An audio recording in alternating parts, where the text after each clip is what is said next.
इस बुलेटिन में हम आपके साथ जुड़े हैं। देखिए, आज जो सबसे बड़ी खबर अगर हम कहें तो वो रिटायरमेंट एज को लेकर राज्य सरकार के एक फैसले की है, जिसको लेकर अब सुप्रीम कोर्ट तक लड़ाई लड़ी जाएगी। ये अपडेट क्योंकि बड़े सारे लोग ऑर्डर्स का इंतजार कर रहे थे हिमाचल हाईकोर्ट के फैसले के बाद, लेकिन उस पूरे मामले में एक ट्विस्ट आ गया है और इसीलिए इसकी जानकारी आपको देना जरूरी है। इसके साथ जो बात करेंगे वो ये कि जो 15 अगस्त के कार्यक्रम में डीए और एरियर को लेकर जो अनाउंसमेंट हुई, उसके बाद कर्मचारियों के कुछ संगठनों ने प्रतिक्रिया दी है और चीफ मिनिस्टर से अब मिलने का डिसीजन हुआ है। अब आगे प्रक्रिया क्या रहेगी, क्योंकि महंगाई भत्ते को लेकर जो सोशल मीडिया पे जो रिएक्शन है वो कुछ अलग तरह का है, क्योंकि मुख्यमंत्री ने 15 अगस्त के कार्यक्रम में एरियर को लेकर एक अनाउंसमेंट की है। वो हमने कल लाइव के जरिए आपको बताई भी थी, जब भाषण आप लोगों ने सुना था उसके बाद। और आज की जो अपडेट है वो आपको बताएंगे। मेडिकल रिम्बर्समेंट को लेकर भी आज एक ऑर्डर हुआ है। देखिए, पहले से ही मेडिकल रिम्बर्समेंट और हिमकेयर को लेकर सरकारी कर्मचारियों के बीच में उलझन है और इस उलझन के बीच में आज एक अमेंडमेंट हुई है, उसकी जानकारी आपको देना जरूरी है। उसके बाद मुख्यमंत्री हमीरपुर के दौरे पर हैं। आज एक बड़ी स्कीम के तहत जो भारत सरकार की स्वामित्व योजना है, उन्होंने प्रॉपर्टी के जो कागज हैं नए सिरे से वो पूरी स्कीम की बात आपको बताएंगे। लेकिन उस कार्यक्रम में प्रदेश के लोगों से एक महत्वपूर्ण अपील की है और वो अपील क्या है वो आपको बताना जरूरी है। कैबिनेट सब कमेटी की मीटिंग के बहुत सारे लोग जानकारी चाह रहे थे, खासकर जो रुकी हुई भर्तियों को लेकर, जो पेपर लीक के मामले में फंसी हैं उनको लेकर वो बात करेंगे। आयोग भंग है लेकिन खाता चालू है, ये पूरा मामला क्या है, ये पूरी अपडेट है नई भर्ती एजेंसी को लेकर। क्योंकि अभी भी राज्य चयन आयोग को अगर राज्य सरकार ने कोई नया एग्जाम देना हो लेने के लिए तो अभी भी एजेंसी नहीं है। लेकिन इस पूरी प्रक्रिया में ट्विस्ट क्या है, दिक्कत क्या है, वो आज आपको बताएंगे। जेबीटी बैच वाइज भर्ती और जेओए लाइब्रेरी की जो भर्ती है, उन दोनों को लेकर क्योंकि कैबिनेट से फाइल वापस आ गई है और उसमें क्या लिखा है वो आज आपको बताएंगे। जिस दिन कैबिनेट की बैठक हुई थी अगले 2 दिन तक फाइल नहीं थी, इसीलिए उसकी एग्जैक्ट अपडेट आप तक हम साझा नहीं कर पाए थे। आईएएस ट्रांसफर ऑर्डर को लेकर बात करेंगे। स्कूल कक्षा में देखिए, आज भी ये अजीब संयोग है, आज मुख्यमंत्री सुखविंदर सिंह सुक्खू भी स्कूल की एक क्लास में गए और शिक्षा मंत्री रोहित ठाकुर भी स्कूल की एक क्लास में गए। ये दोनों कहां थे और कहां उस क्लास में गए हैं वो आपको बताएंगे और वहां किया क्या वो भी बताएंगे। सेब बागवानों को झटका लग गया है, जो रिफॉर्म्स हो रहे हैं सरकारी सिस्टम में, और इसमें एक झटका जो है वो सेब बागवानों को लगा है, वो भी आपको बताएंगे। और साथ में बात करेंगे देश भर में कल हो रही हड़ताल की, पटवारियों के यू टर्न की। जो कल मुख्यमंत्री से मिले तो सरकारी प्रेस नोट ये आया कि हड़ताल वापस ले ली, और आज उन्होंने हमें जो प्रेस नोट जारी किया उसमें यह कहा कि हमने कोई हड़ताल वापस नहीं ली है। तो ये पूरी बात ये भी करेंगे। सेब बागवानों को झटके की बात मैंने कर ली, एचपीयू के रिजल्ट की बात करेंगे। कांगड़ा में जो एक नई खुशखबरी कांगड़ा को लेकर है उसकी जानकारी आपको देंगे। ये कांगड़ा की एक बड़ी स्कीम को लेकर है जो बीच में फंस गई थी। और इसके बाद जो नया वायरस का एक खतरा पूरे विश्व में अब एक मंडरा रहा है उसकी भी बात करेंगे, क्योंकि कोविड जब आया था तब भी इसी तरह की सूचनाएं सबसे पहले आई थी और बाद में जो सब कुछ झेलना पड़ा वो आप लोग सारे जानते हैं। इसी के साथ बात करेंगे जम्मू कश्मीर और हरियाणा के विधानसभा चुनाव की।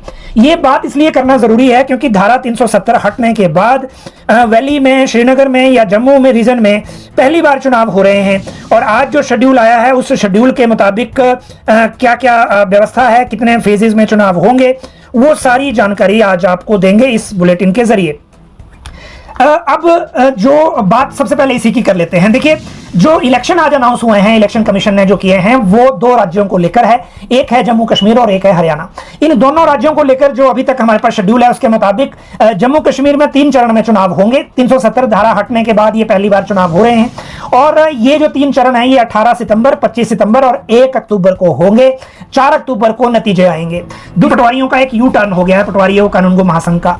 कल ये मुख्यमंत्री से मिले देहरा में मोस्ट प्रोबेबली, और उसमें जो इनकी मुलाकात है ये हुई और उसके बाद सरकारी प्रेस नोट आया कि इन्होंने जो अपनी हड़ताल है वो वापस ले ली है और हड़ताल अब खत्म हो गई है। उस प्रेस नोट में सरकार की तरफ से ये भी कहा गया था कि जो स्टेट कैडर बनाने का डिसीजन है वो जो डिसीजन है वो नीतिगत फैसला है सरकार का, इसको सरकार वापस नहीं लेगी, लेकिन बाकी मांगों पर सरकार जो है वो काम करेगी। लेकिन आज जो इनके संघ के अध्यक्ष हैं सतीश चौधरी, इन्होंने ये कहा कि इन्होंने कोई हड़ताल वापस नहीं ली है और देहरा में 50 मिनट तक बात हुई, काम पर लौटने का फैसला लिया था, लेकिन हड़ताल खत्म नहीं हुई है। शुक्रवार को प्रदेश भर में पटवारी कानूनगो संघ की हड़ताल जारी रही और ये तब तक जारी रहेगी जब तक सरकार स्टेट कैडर वाला जो फैसला है कैबिनेट उस फैसले को वापस ना ले ले। ये बात इन्होंने कही है। अगली बात है आईएएस की ट्रांसफर की, और उसको लेकर देखिए 3 सेक्रेटरी हमारे भारत सरकार जा रहे हैं। प्रियतु मंडल कोलकाता जा रहे हैं, आज वो सरकार ने उनको रिलीव कर दिया क्योंकि कल उन्होंने अवार्ड ले लिया देहरा में। दूसरे जो हैं वो अमनदीप गर्ग जाएंगे, तीसरे मनीष गर्ग जाएंगे, और इनके भी अब इसी तरह का इनका यहां से चार्ज रिलिंक्विश होने के ऑर्डर हो रहे हैं। लेकिन जो 2 लोग आ रहे हैं, के पंत ज्वाइन करने वाले हैं, उन्होंने फ्राइडे के लिए कहा था, मोस्ट लाइकली हो सकता है सोमवार को आए, और दूसरा जो रितेश चौहान वो भी आने वाले हैं, उनको भी भारत सरकार ने रिलीव कर दिया है, तो वो भी वापस हिमाचल आने वाले हैं। क्योंकि अब ये बदलाव होगा 3 सेक्रेटरीज के जाने के बाद, क्योंकि जो एडमिनिस्ट्रेटिव सेक्रेटरी के तौर पे भी चेंजेस करने पड़ेंगे और जो 2 लोग नए आ रहे हैं उनको भी चार्जेस देने पड़ेंगे। तो एक एडमिनिस्ट्रेटिव रिशफल ये सेक्रेटरीज के लेवल पर अब होने वाला है। अब इनके आने का इंतजार है, इनके आते ही ये ऑर्डर जो है आईएएस को लेकर वो हो जाएगा। अगली बात इसके बाद जो इंपॉर्टेंट है वो है जेओए लाइब्रेरी भर्ती और जेबीटी को लेकर। देखिए, हम आज आपको जेओए लाइब्रेरी को लेकर अपडेट देंगे, जो 400 पदों को भरने का इंतजार कर रहे हैं। लेकिन कैबिनेट में, ये पिछली कैबिनेट में मामला गया था, और कैबिनेट में जब गया था तो तब भी हमने आपको इसकी जानकारी दी थी। कैबिनेट ने यह डिसीजन किया है कि पहले रैशनलाइजेशन कर ली जाए, उसके बाद ये डिसीजन हो नई भर्ती करने का।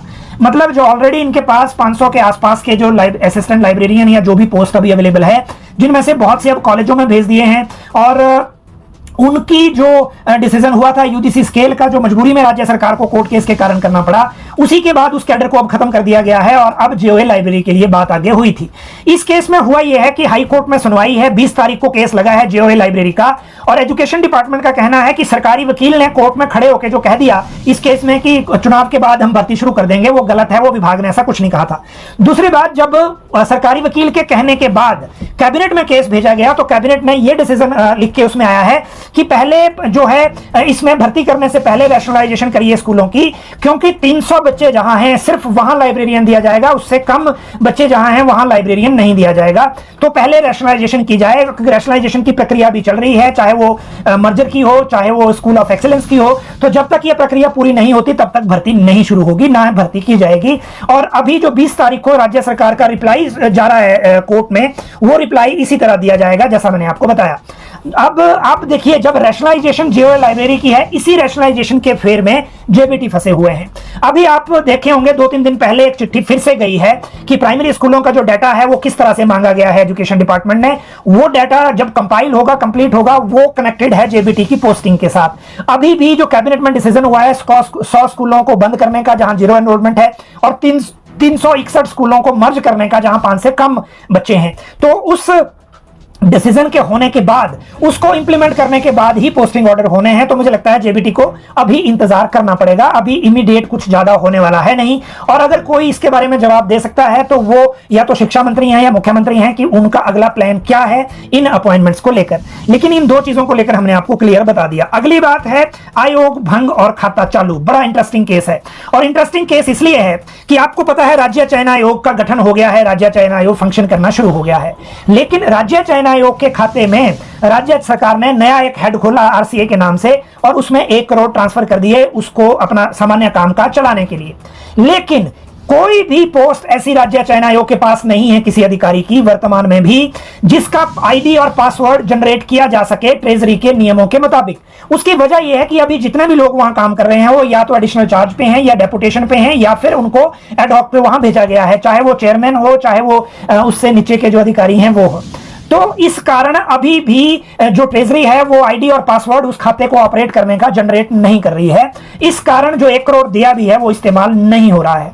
यही एक वजह है कि जो ओटीए का एग्जाम लिया था कंप्यूटर बेस्ड टेस्ट सिस्टम से राज्य चयन आयोग ने, अभी तक एकमात्र एग्जाम लिया है और उसी का रिजल्ट नहीं निकला। और इसमें हास्यास्पद बात यह है कि सीबीटी को लागू ही इसलिए किया गया था जब कमेटी ने रिपोर्ट दी थी तब भी, कि 3 दिन के अंदर रिजल्ट निकल जाएगा जब एग्जाम लेंगे, और इधर एग्जाम लेने के बाद 3 महीने निकल गए लेकिन रिजल्ट नहीं आ रहा।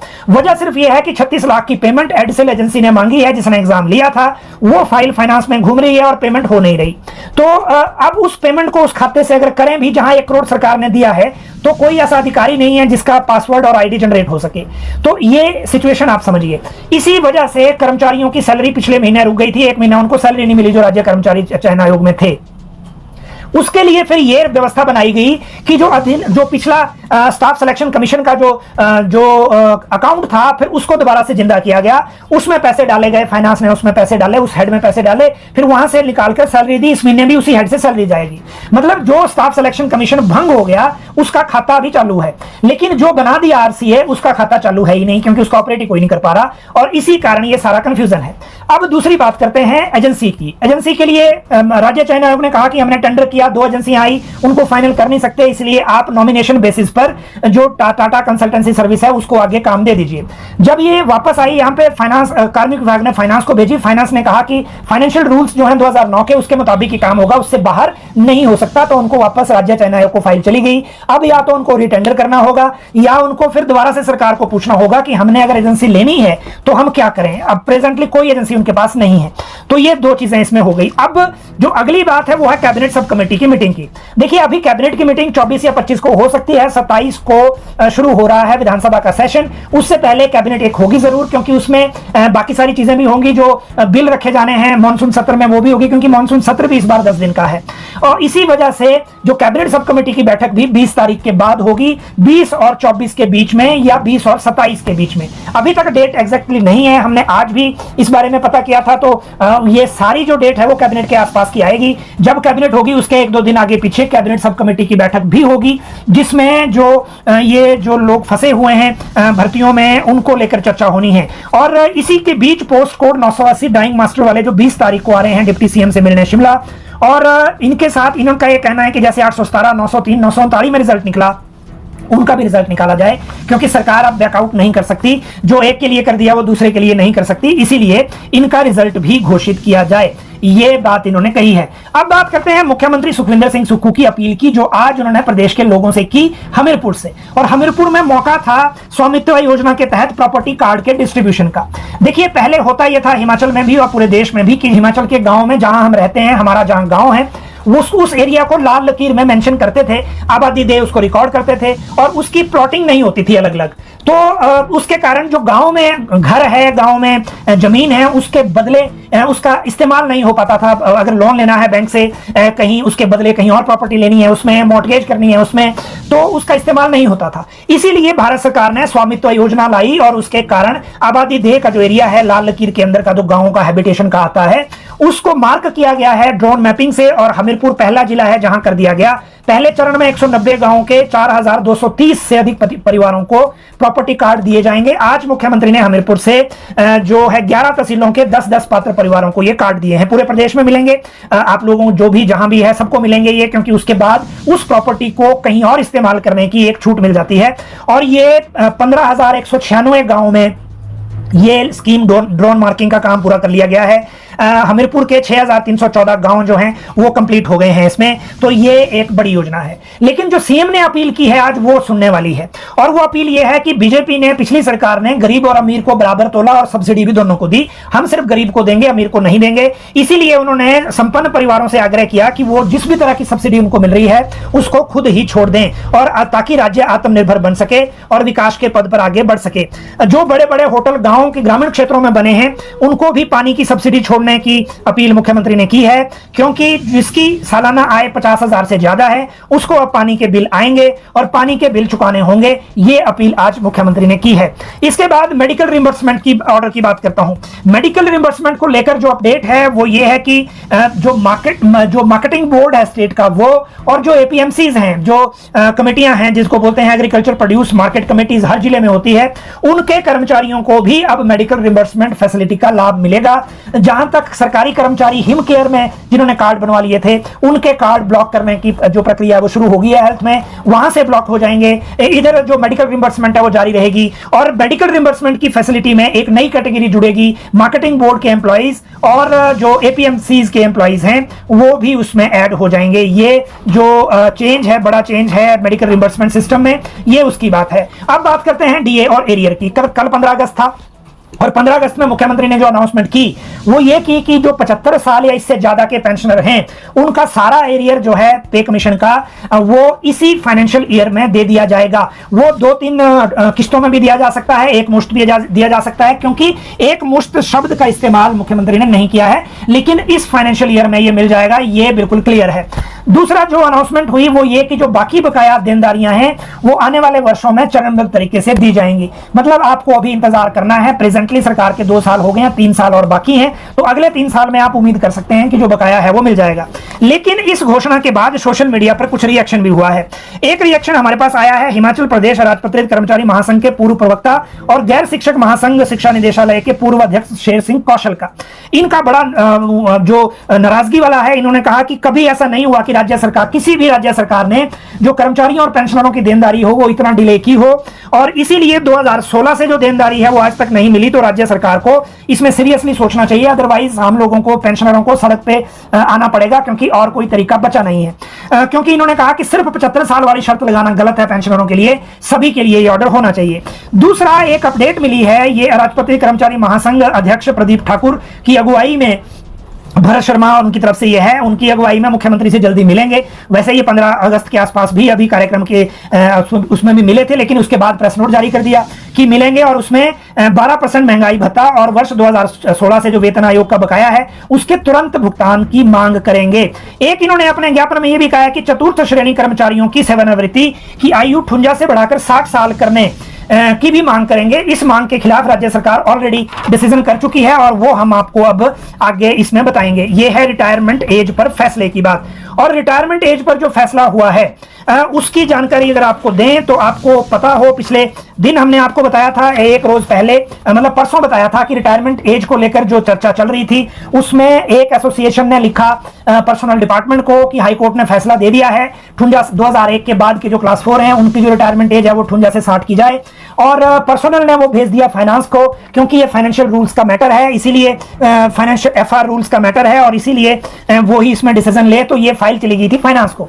लेकिन इसमें टोटल जो पिटिशनर्स थे इस केस में वो थे 111 याचिकाएं सेपरेट थी, और इसको 28 मई को हिमाचल हाई कोर्ट ने ये फैसला दिया था। चीफ जस्टिस के डिवीजन बेंच ने ये कहा था कि 2011 के बाद जो क्लास 4 हैं वो 58 से उनको भी 60 साल में रिटायर किया जाए, और जो लोग रिटायर कर दिए हैं आपने उनको वापस बुला के दोबारा नौकरी दी जाए 60 साल तक, और जो 60 साल जिनके पूरे हो गए हैं उनको पूरा जो सर्विस है वो ब्रेक इन सर्विस ना मानी जाए, 60 साल तक का उनको सर्विस का जो फायदा है वो दिया जाए। ये जो हाई कोर्ट का डिसीजन था, और ये मई 28 के आसपास का डिसीजन है जिसमें ये हुआ था। और इस डिसीजन के बाद, इसी डिसीजन में